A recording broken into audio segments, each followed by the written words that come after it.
similar to what a lot of people know about coxswains, they don't just scream row, row, row like the whole time. They have quite a major role in the boat and for your team. Like when you're rowing in an 8, you're not rowing in an 8, you're rowing in a 9. Like you've got 9 people in that boat, including yourself. The coxswain is probably the most important person in that boat in terms of training and in terms of making sure we are working together. The cox sees everything. They see every blade timing, they see every finish timing, they see everyone that leans out of the boat. They can tell when someone takes a soft stroke through the size of their puddle. They can see everything. And it's about having the trust in your coxswain that on the day they will deliver, and on the day they do deliver. In training is a big thing. The coxswain runs the training sessions. We have lots of times where our coach might get stuck doing something, or maybe he's helping out another crew, or something happens, and he'll say to our cox, he'll say, you know the warm-up, you know what we do, we'll row 6Ks without a coach easily, because the cox goes, sweet, let's warm up. We'll warm up in 4s, in 6s, or 8, whatever. We're going to warm up off the front, we're going to warm up off the back.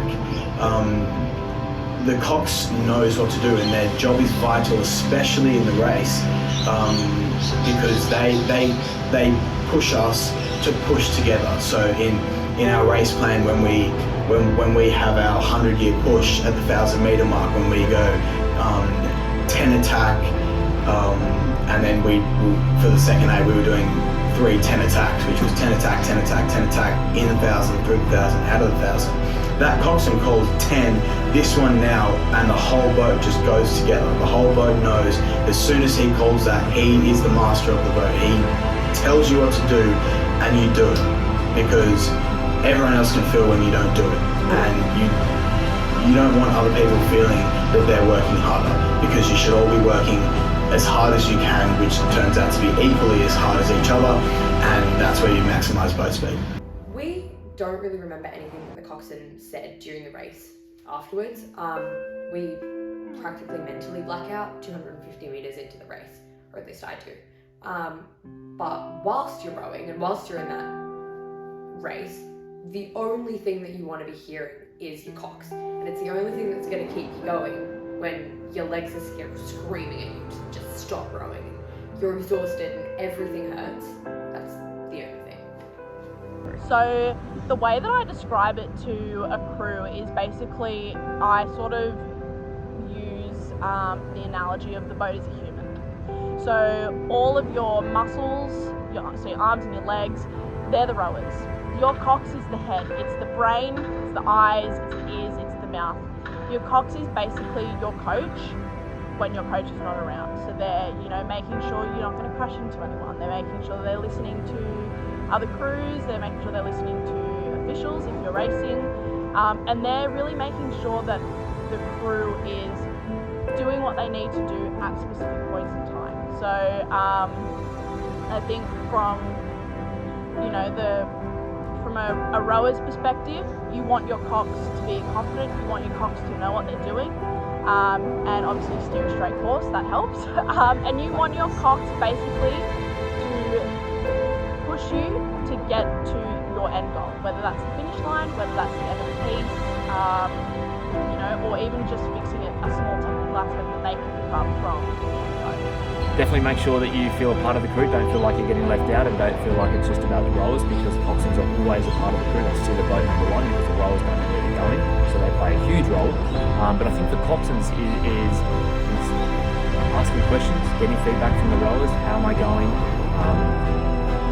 How they're sort of, what's their coaching, what's their feedback from the coaching. It's all about that constructive criticism and constructive feedback. I think that's really positive thing to do for young coxswains to develop. Record yourself in a race as well. Record your coxing, record a session, and give yourself some feedback. If you're sitting in the rowing, how would you like to be coxed by your voice and what you're saying in the course? You've got to be able to give yourself some feedback as well. And constantly looking for opportunities to grow and develop. Don't be set in your ways. And I think that's sort of probably my biggest takeaway would be constantly looking for ways that you can get feedback. Coxswains need to stay calm like a cox's job is to like control the race for your boat. They make you stick to what you know. You stick to you trust the process is what we say. As a rower, I love to I love to be criticized in the boat, but it's always constructive criticism. It's not like you're doing the wrong thing and like it's messing up the boat. It's your finish timings are out. Think about trying to engage earlier and tap out with the man in front, or like if your catch is out, think about raising your hands once you feather through to the catch. It's things like he tells you you're wrong and he tells you how to fix it, and that's what all rowers love to hear from a coxswain. You've got to be able to take in the feedback and then execute what he's told you to do. He or she has told you to do. In a race, it's great when the coxswain gets G'd up, when the coxswain is screaming at every single person in that boat. You won the boat race in 1981! Like if you're in front, he's telling you to push away. If you're behind, he's telling you whereabouts you are and telling you how quickly you have to get there. And the way he does that is by staying calm but excited.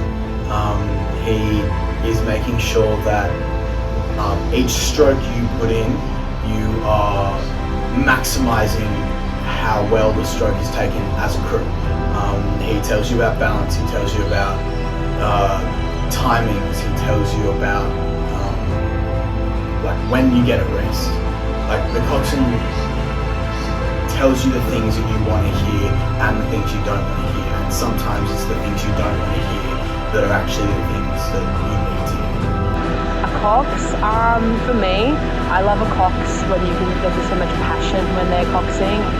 You want to hear a lot of technical calls, but also a lot of encouragement, because when you're in that really like gritty part of the race where it gets really hard and everyone's hurting, the cox is kind of the glue to the crew. When it really hurts, you can rely on the cox to just give you a nice big yell at it, and then one of the girls in the crew pipes up and it feels great, and you start moving as one and just start the race all over again. So yeah, a cox, you want someone that's always going to motivate you and also someone that you can rely on, both as a friend and as a cox. I find as a rower, having a great relationship with your cox makes the whole crew dynamic so much more positive and so much more enjoyable, and you want to be there. And I think it's really great to have someone that's so little and you can just hang out with. I don't know, I just think the cox is just such a fundamental part of like an 8 and a crew boat, because you rely on them so much, and I think they're very they're not credited enough, and they're just so important. And I know for me, I rely on my coxes so much as even like an emotional support, and they carry your crew. So yeah, we love a cox and we always want to hear a cox. We don't like quiet coxes. So yeah. Well, we're going backwards. So they have to steer the boat, and when you're racing, it sort of all goes really blurry. So them yelling at us keeps us focused and helps us to get through the 2Ks. So my tip for any coxswains, I know when I used to cox, it would be just to be confident. Be confident in what you're calling, because if you go out there and you're not 100% on what you're calling, your crew's going to pick up on that, and they're not going to get that same sort of drive and motivation to keep going in, whether it's the piece or the race or whatever. So I think be confident.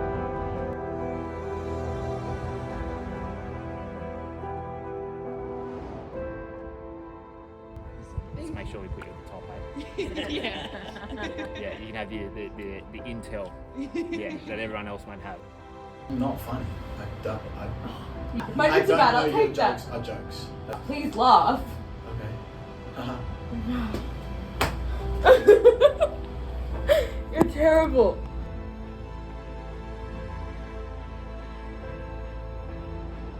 So, Is that stay here? yeah, just say Okay. that. Yeah. I'm scared I got me. What was I saying?